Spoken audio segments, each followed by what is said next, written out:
Fogo na Montanha. O Caminho, de Rick Joyner. Capítulo 11. O Motivo, parte 2. Também já vi os grandes na montanha. Estudei os grandes na história e nas escrituras. Ainda temos o longo caminho a percorrer para nos compararmos àqueles que vieram antes de nós. Mas em breve, alguns dos maiores de todos surgirão em plena maturidade, maiores do que seus antepassados. Alguns deles podem estar neste pequeno grupo. Isso lhe foi dito a você ou é uma profecia bíblica? William perguntou. Ambos. O Senhor guardou o seu melhor vinho para o final, para o fim desta era. Mesmo se hoje conseguíssemos andar na plenitude do que está por vir, apenas almejando glórias ou posições após o termos visto, seria mais profano do que qualquer outra coisa.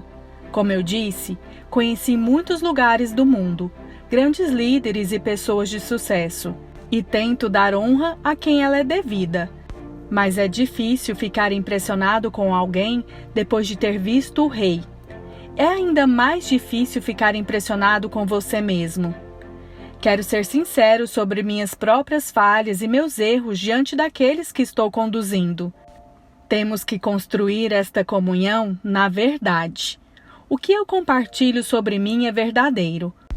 O que me faz estremecer quando as pessoas me dão muita atenção pode ter a ver com a falta de autoestima, mas trata-se principalmente da sensação de que essas não estão vendo o Senhor enquanto olham muito para mim. Eu entendo que por um tempo isso pode até ser natural, mas se continuar, terei falhado na principal coisa que sou chamado a fazer, que é levar as pessoas ao Rei. Um líder de um grande movimento uma vez me disse que eu jamais seria um líder bem-sucedido, porque eu não tinha recadinhos carinhosos que atraíssem as pessoas para mim. Isso pode ser verdade, mas de fato não quero atrair as pessoas para mim. É algo terrível até de se pensar. Meu objetivo é ser bem-sucedido na tarefa que me foi dada, ou seja, prepará-las para que sirvam e sigam o Rei. Meu objetivo pessoal é ouvir naquele grande dia do juízo final: muito bem, servo bom e fiel. Sei que pode soar severo, mas logo que vi o rei, entendi que não havia chamado maior do que preparar o caminho para o Senhor e conduzir seu povo para ele. Não há maior alegria ou satisfação do que isso. Às vezes sinto a pressão de estar em um lugar além da minha capacidade, mas sei muito bem que este é o melhor trabalho que alguém poderia ter. Uma vez que ele me colocou aqui, sei que me suprirá no que for preciso. Aprendi também que minha identidade e meu valor não estão na posição que ocupo diante dos homens, mas em minha posição nele. Então você nunca se sentiu ameaçado por aqueles que quiseram a sua posição? Garanto a você que eu provavelmente passaria a minha posição adiante muito facilmente, se essa fosse de fato minha. Porque ela foi atribuída a mim, só posso repassá-la caso instruído por aquele que me concedeu. Se eu desempenhar bem o meu trabalho, então cedo ou tarde isso acontecerá, e me alegrarei. Lamento continuar pressionando você sobre isso, mas esse é o tipo de liderança tão estranho segundo minhas experiências que não consigo parar de pensar a respeito. Eu vejo a sabedoria, a paz e o descanso que vem a partir disso.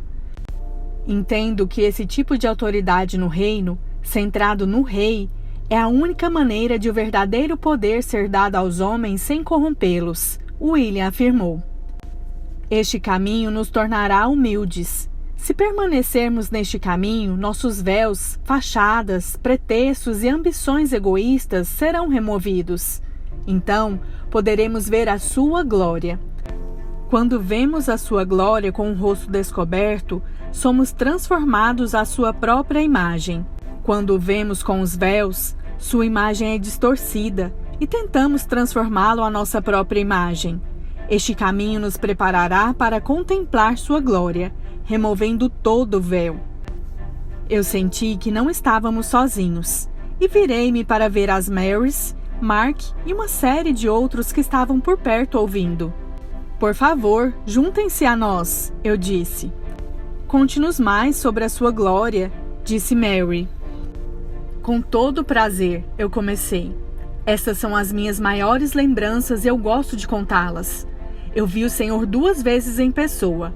Eu o vi inúmeras outras vezes em sonhos e visões, mas vê-lo em pessoa é diferente. Diferente como exatamente? Perguntou Mary. Seria como a diferença entre ver alguém em um filme e pessoalmente. Você o vê atuar no filme, mas não está realmente em sua própria presença. Apesar de eu ter visto o Senhor 2 vezes com os olhos físicos, você não precisa vê-lo com seus olhos físicos se os seus olhos espirituais forem abertos. Mesmo quando ele se torna visível aos nossos olhos naturais, estar em sua presença manifesta é a maior experiência que podemos ter. Nada mais na terra nos pode satisfazer tanto como estar na presença manifesta do Senhor. Porque fomos criados para ter comunhão com Deus. Esse é o anseio mais profundo do coração humano e nada mais pode se comparar a isso. Acho que já tive experiências parecidas, mas não como as que está descrevendo, Mary continuou. Eu gostaria de ter. Às vezes, penso que se eu pudesse ver o Senhor ou um anjo, então eu não teria tantas perguntas. Mary, isso pode ser verdade, mas eu acho que ele realmente quer que você tenha essas perguntas. Acho que você é chamada a conhecer as coisas profundas de Deus. E ele colocou em você um coração que as busca e não aceita respostas superficiais. Eu não acho que as coisas que eu experimentei aconteceram porque sou especial. Creio que possam ser recebidas por quem desejar procurá-las o suficiente. Comecei a pedir por essas experiências quando eu era um novo convertido. Quando li a respeito nas Escrituras, ansiava tanto vê-las que implorava a Deus por elas. Fiz isso por alguns anos antes de começarem a acontecer, mas valeu a pena a espera. Talvez para você não leve anos, mas você precisa querer isso o suficiente para buscar, bater a sua porta e persegui-lo sem desistir. Tem certeza que isso não aconteceu com você porque você tem um chamado especial? A Mary mais jovem interrompeu.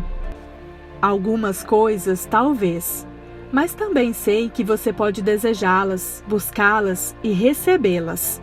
Deus quer ter um relacionamento mais íntimo com todos, mas só se aproximará de quem quiser suficientemente se aproximar dele. Como Mark pode afirmar, há diferentes níveis de experiências proféticas. Há visões que, de fato tão fracas e delicadas aos olhos do seu coração, fazem você cogitar tudo ter sido apenas fruto de sua imaginação. Depois, há aquelas que são como assistir a uma tela de cinema. Comecei sentindo o Senhor vindo até mim com uma gentileza muito sutil, apenas para me confortar ou trazer paz. Depois, senti sua presença como um fogo nuclear. Queimava tanto que não acho que eu poderia ter vivido por muito mais tempo nele. Quando eu o experimentei como este fogo ardente, não percebi sua ira, mas sua santidade. Lemos em Hebreus que ele é um fogo consumidor.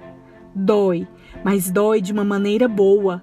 Foi doloroso e maravilhoso além de qualquer descrição. Por vezes eu tive que implorar para que ele me deixasse, pois era muito para eu aguentar naquele momento. Eu era carnal demais para permanecer em sua presença por muito tempo e não ser consumido. As experiências em que você viu o Senhor através de sonhos e visões foram assim? Mark perguntou. Algumas foram até certo ponto, mas eram todas diferentes entre si. Alguns sonhos eram suaves e sutis. Outros eram tão intensos que eu ainda me lembro como se tivessem sido experiências reais e não sonhos. As experiências que tive na montanha e a própria montanha foram muito impactantes para mim. O topo da montanha era tomado por uma glória, uma beleza e um sentimento de amor e união que eu nunca havia experimentado.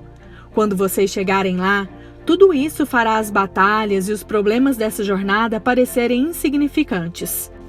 A experiência que tive na montanha de ter testemunhado sua crucificação foi possivelmente ainda mais impactante, mas também uma das mais dolorosas e difíceis.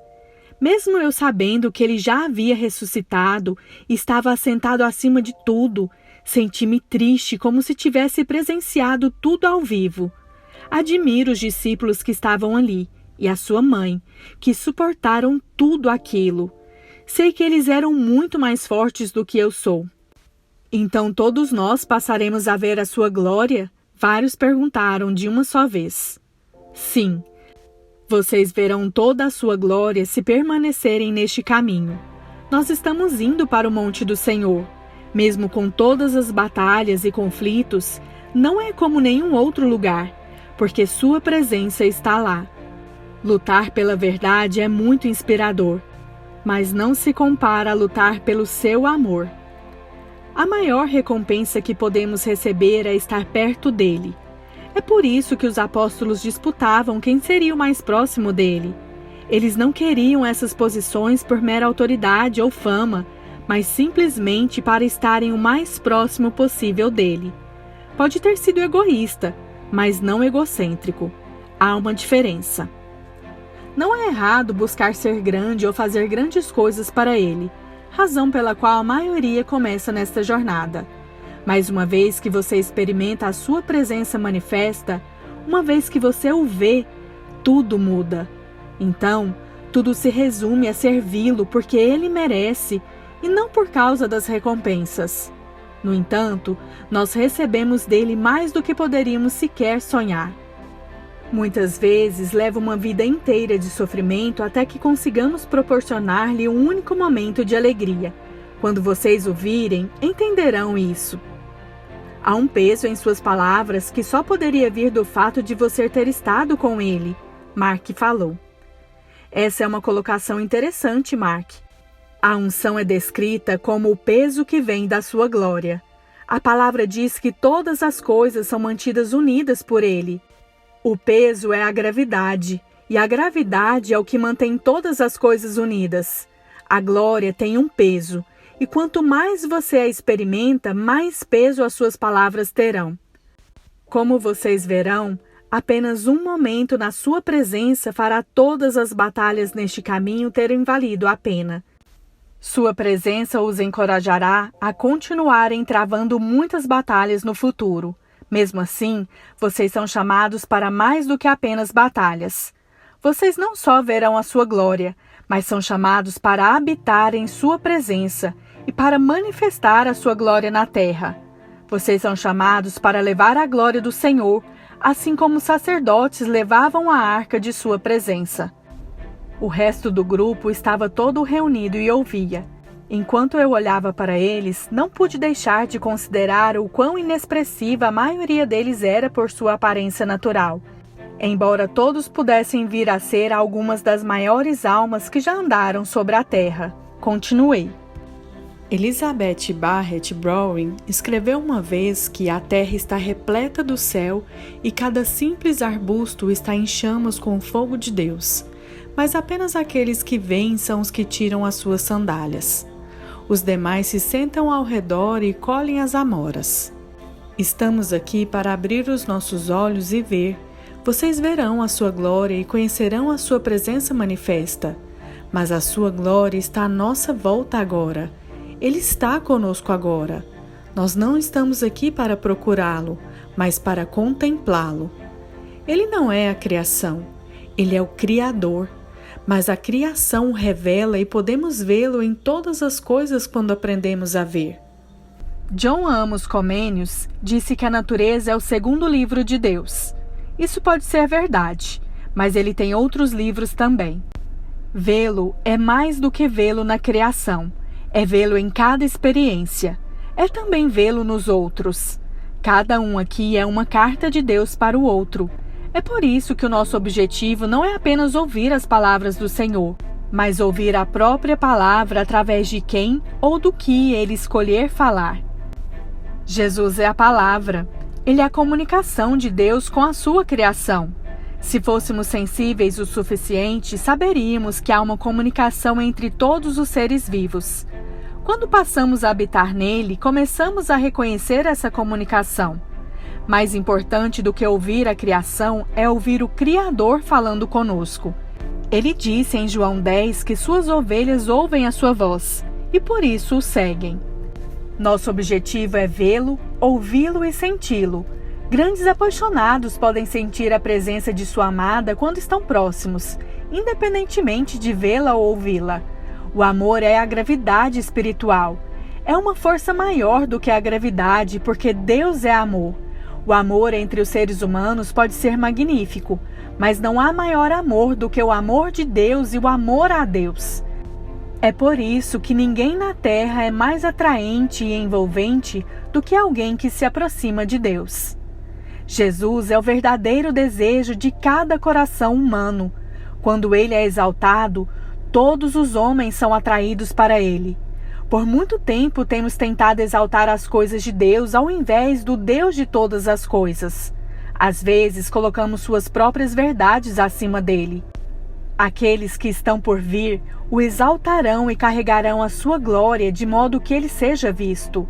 Vocês podem ser estes. A pergunta mais comum que as pessoas fazem é acerca do propósito de suas vidas. A resposta é que nós estamos aqui para vê-lo, conhecê-lo, amá-lo, tornarmos-nos como ele e revelá-lo. Se fizermos isso, estaremos cumprindo o maior objetivo que se pode ter sobre a Terra. Se fizermos isso, seremos as pessoas mais bem-sucedidas que já andaram sobre a Terra. Aqueles que fizerem isso serão celebrados por toda a Terra, pois terão o poder de ajudar a restaurá-la ao que fora criada. É por isso que ele diz que a criação geme de angústias esperando a manifestação dos filhos de Deus. Ele é a verdade. Ele é a causa mais nobre. Nós não estamos fazendo isso apenas por ideais, mas estamos sendo preparados para servir ao Rei, que define toda a verdade, toda a nobreza e tudo o que é bom. Não há ninguém mais merecedor de nossa devoção e de nosso sacrifício. Não há causa maior que a dele, e não há maior aventura do que o caminho em que vocês estão.